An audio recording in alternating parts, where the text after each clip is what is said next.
il y a eu déjà des possibilités prévues dans le Code du travail par la droite de dérogation au niveau d'une entreprise. Ce qui remet en cause ce qu'on appelle la hiérarchie des sources de droit. Alors qu'en fait, la hiérarchie des sources de droit, c'est l'ordre public social. Vous avez des lois cadres, des lois, des ANI, des accords nationaux interprofessionnels, des accords de branche, puis des accords d'entreprise. On descend. Et en gros, l'ordre public social républicain se diffuse de haut en bas, et même dans la petite entreprise, à la fin, c'est le principe de faveur qui l'emporte. C'est-à-dire c'est le texte le meilleur qui a été signé, qui s'applique à vous, salariés.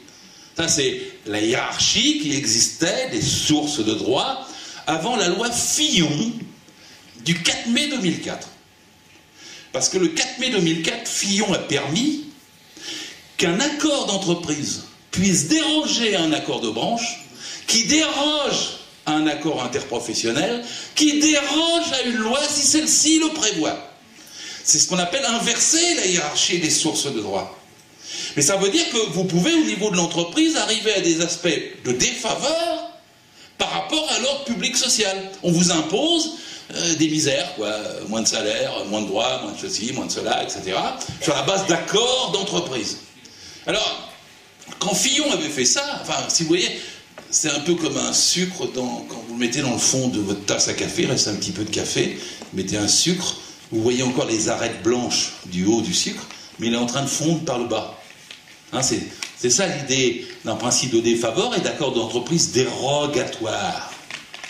Mais Fillon, il avait dit, ou laissé dire, laissé faire, continuer, le fait que le salarié pouvait invoquer son contrat de travail et dire « moi je refuse ».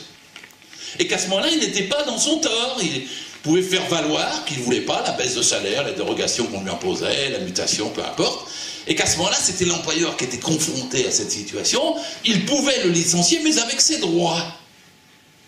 Il lui disait monsieur le salarié, je suis dans une difficulté économique, je vous licencie pour licenciement économique, et vous aurez des droits prévus par le Code du travail ou et la convention collective, parce que vous refusez l'accord dérogatoire d'entreprise.